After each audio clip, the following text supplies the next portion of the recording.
Welcome back to Black Art Matters with Broadway Dallas. I'm Jory Jackson, and today we are joined by Fort Worth native, multidisciplinary artist, and two-time Irma P. Hall Award nominee, Kayla Marshell.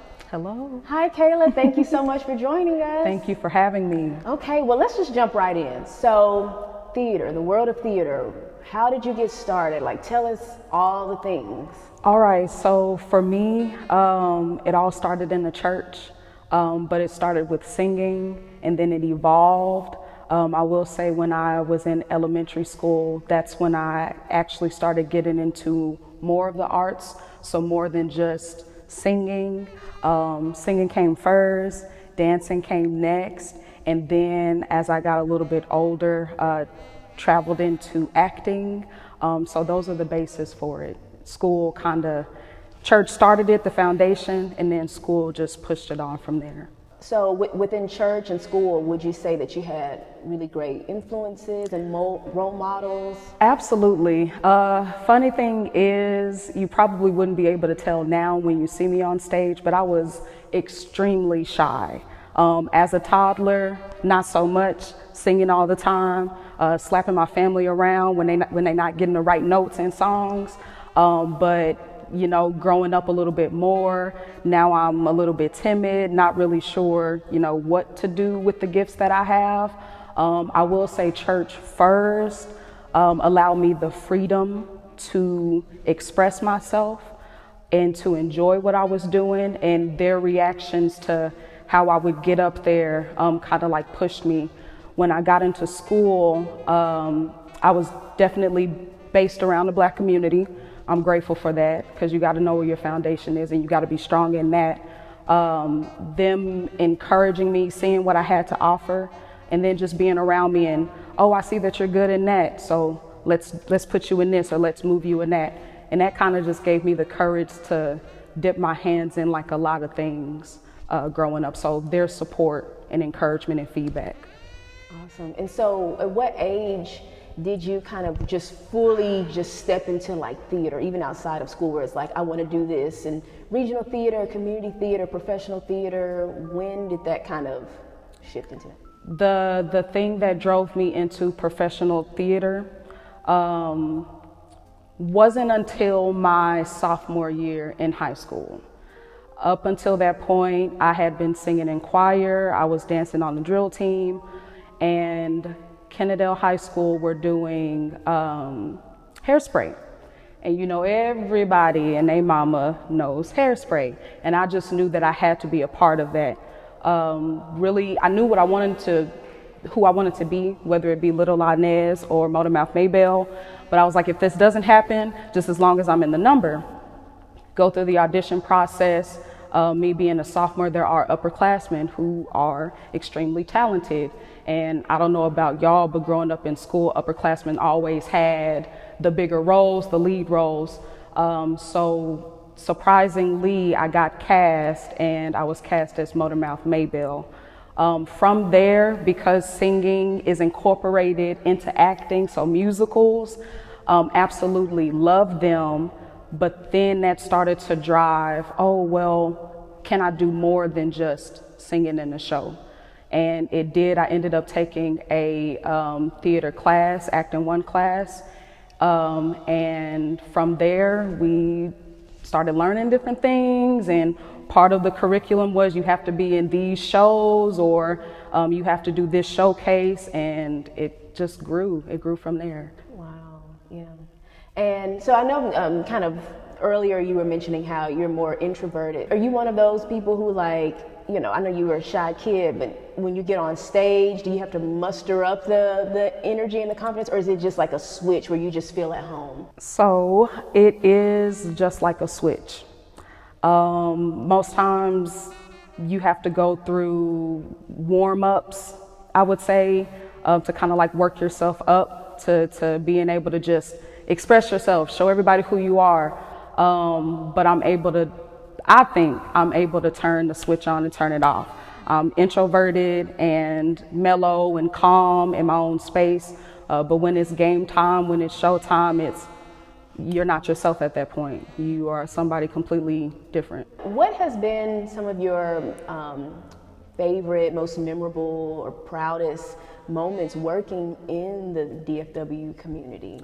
So some of my proudest moments were working in the DFW community. They're going to be very recent. Believe it or not, I am 2.5 years in to doing this professionally. I'm proud and excited about it. Shocked too. So far, out of all of the productions that I've done, all of them have been with Jubilee Theatre. I'm gonna go ahead and say my very first one.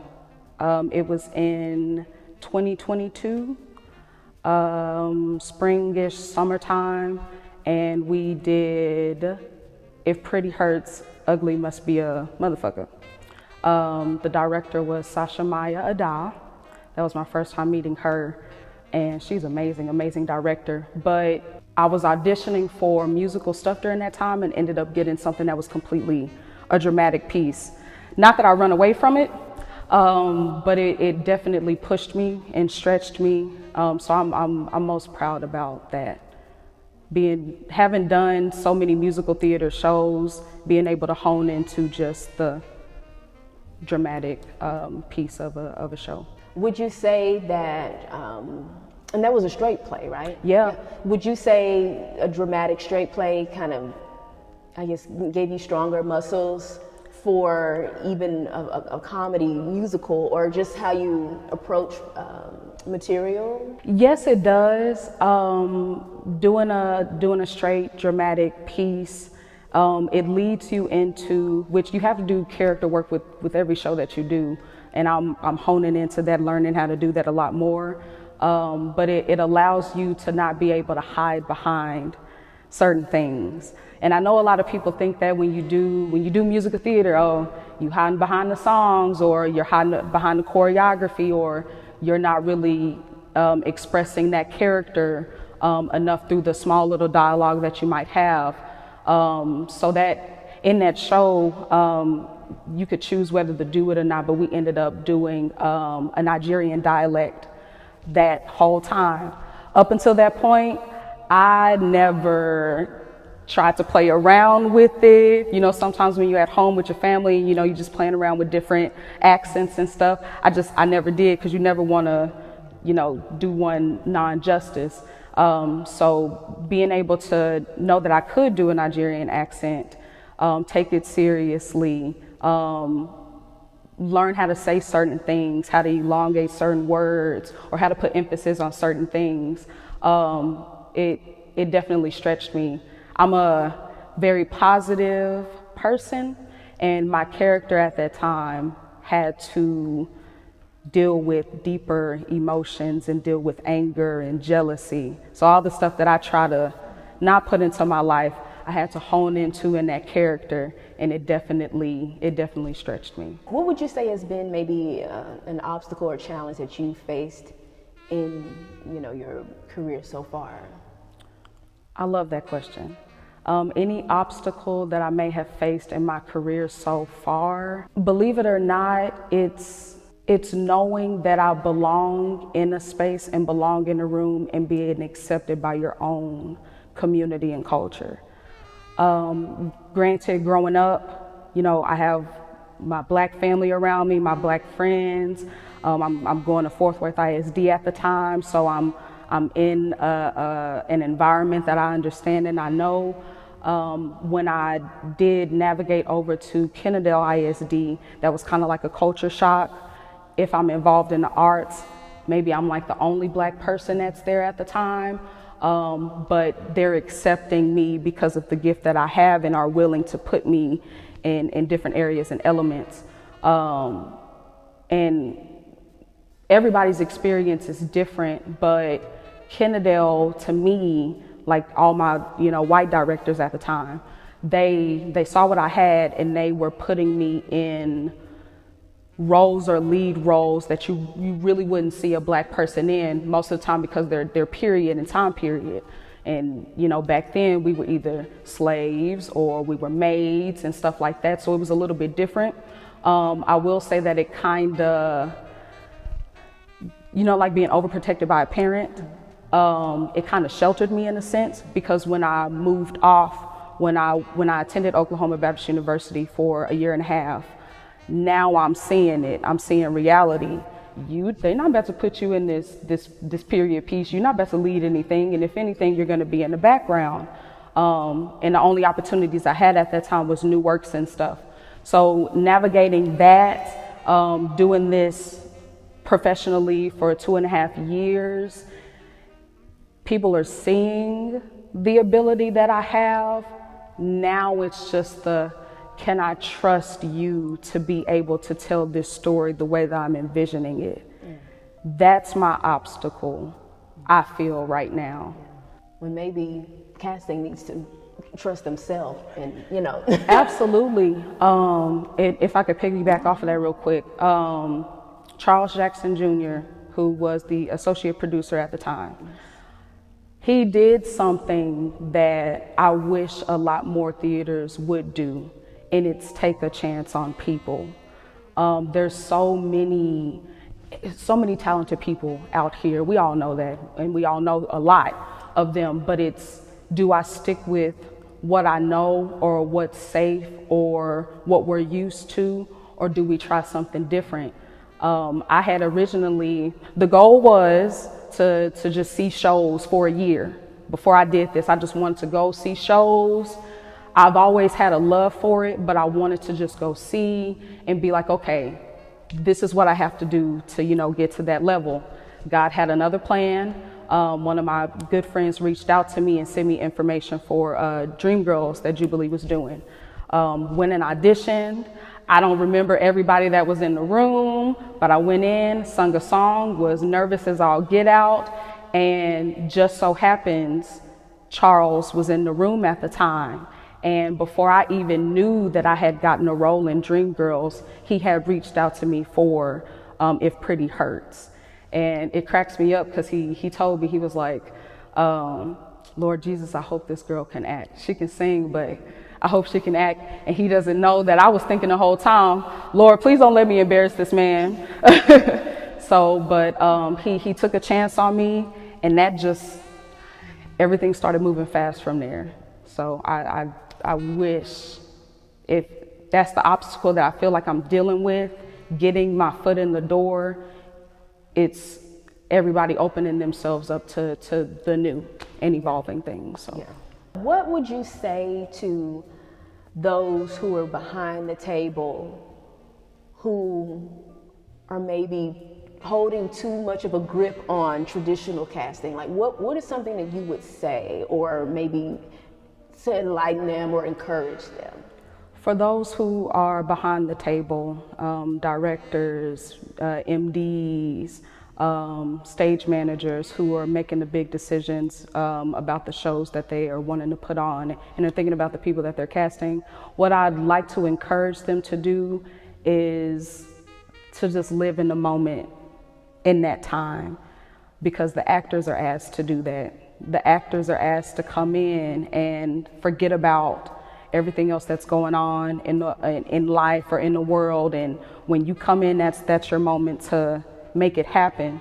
I kind of feel like it's a lot to have to think about, I'm sure, as a director, when you are thinking about shows that you're doing for a season, or you're thinking about what will sell, or who would be a great asset for telling the story. It's okay to have, it's kind of like us having our favorite, celebrity favorite teams and stuff. We have the perfect lineup, and it's okay to step back from that. And when you see that you have something that walks into the room and it is just as good as the person that you thought about, or way better than that, and that's what the callbacks are for. You bring the people that you imagined, and then you have the people that you probably never met before, and you see something completely different. So I just encourage them to be open-minded. You never know what could happen. You never know what journey you can take. You never know how much you can grow. You never know how much your theater or that show or the ensemble will prosper in that moment. So it's being open-minded. Forget about what you thought about the night before when you knew you were going in to make a big decision. that moment is that moment, that time is that time. Yeah, I feel like it's a big disservice to, you sit behind the table, these people are coming in, sharing, they're being vulnerable, like they're really diving into the work, and you see it and you feel it, but for the sake of tradition or the way things have been done or money or whatever, you cast it in the way that's probably, is taking us back. I mean, obviously, like, there are certain shows that call for certain things, but I really do, appreciate, the Charles Jackson Jr.'s, who's a friend of the series, when they really, push the envelope when it comes to storytelling and casting. So love that. Tell us about your choreography work and how that got started and what inspires you and all of those things. What got me started in choreography, I don't know if I would say it's like a Cinderella story in a sense. It's still a blessing because I don't have a degree in dancing or teaching, but like I said, my foundation is church. So from there, praise dancing or miming, I'm learning from the adults who were teaching at that time. While I'm learning from them, I'm in grade school and they're doing after school programs for all of us. And we had one thing that I liked that they did was one of the teachers was actually a student at TCU at the time. I'll never forget his name, Marcus Nicholson. He was great, teaching us all different styles of dancing. So I'm learning lyrical, jazz, a little bit of ballet, not tap yet, a lot of hip hop, contemporary. So I'm learning all these things. I finally get the chance in church. Now I'm a little bit older, I'm of age, and now I'm taking the reins and teaching the ones who were either my peers or the ones younger than me. So it started with that, how that transitioned into theater. I was at Kennedale High School at the time with my very first production, which was Hairspray. We talked about that. And their choreographer was white, upperclassman, and great, beautiful, amazing. It got awkward and it got weird when we got to Run and Tell That. And I don't even know, to this day, I don't know if she had anything prepared. And, we all looking around and it wasn't many Black people who were interested in theater. They were interested in that show and singing, but theater overall, no.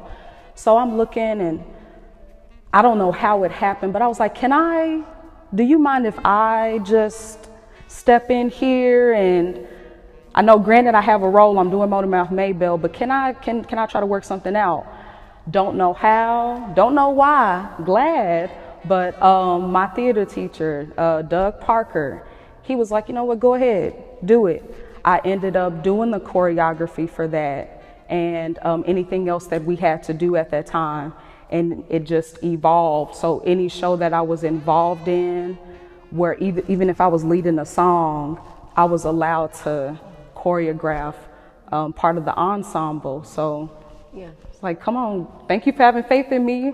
But that's how that started. Yeah. So so you went off to just choreograph things that had nothing to do with Blackness. It was just like Kayla's here. Yeah. And that's so interesting because things with cultural significance, like you need, even if you got to bring in two choreographers, like you have to people have to make sure that they get that taken care of. And I just love it because the influence in Hairspray, even the influence with The Nicest Kids comes from the Black side, the Motor Mouth gang. So love that you just kind of inserted yourself and was able to take up space and that they allowed you to do that, because for some people I know it probably would have turned into a horror story. So next we got a speed round, so just kind of off the top and you don't have to think too hard about it, okay? Here we go. Favorite musical? Pippin. Favorite play? I'm gonna say Much Ado About Nothing. Dream show you'd like to perform in? Speed round. Ooh, this is hard. And I have like top 3. I'm gonna say Into the Woods. If you could have dinner with any female Black icon, dead or alive, who would it be and why? I'm gonna say Janelle Monáe. I love her. It started with music first, seeing her transition from music to acting and still tapping into that and making it her own. I would really kind of like to pick her brain and see where she's currently at. Okay, if you could only listen to one album by a Black artist for the rest of your life, what album would it be? If I could listen to one album for the rest of my life by a Black artist, I'm gonna say any Earth, Wind and Fire album, any. I don't have a specific one. Faces was really good, but I love all of them. Reason being, any emotional state that I might be in, music kind of takes me out of it. And most of their music, whether it's about love or whether it's about the world or war or peace, it kind of just, you can visualize it and it takes you on a journey. All right, so word of advice for anyone who may want to pursue theater full-time or really mirror kind of the areas that you work in. What is something that maybe you still need to hear to yourself? Word of advice that I would still give to myself and give to anybody else who is currently in the business or thinking about being in the world of theater. We're all gonna have fear, but what can you do with that fear that'll push you forward? Don't be afraid to just take a leap of faith and step out on what you know and what you believe in. It may look scary. It may seem like it takes a long time. Your resume doesn't have to look like everybody else. Your journey doesn't have to look like everybody else. But you being a creator, you have something to offer to the world, and don't hold it to yourself. Share it with everybody else because it might change somebody's life. So just go for it. Okay, and on that note, thank you so much, Kayla, for joining us. Thank you for having me here. Such a pleasure having you. And thank you for watching another episode of Black Art Matters with Broadway Dallas. We'll see you next time.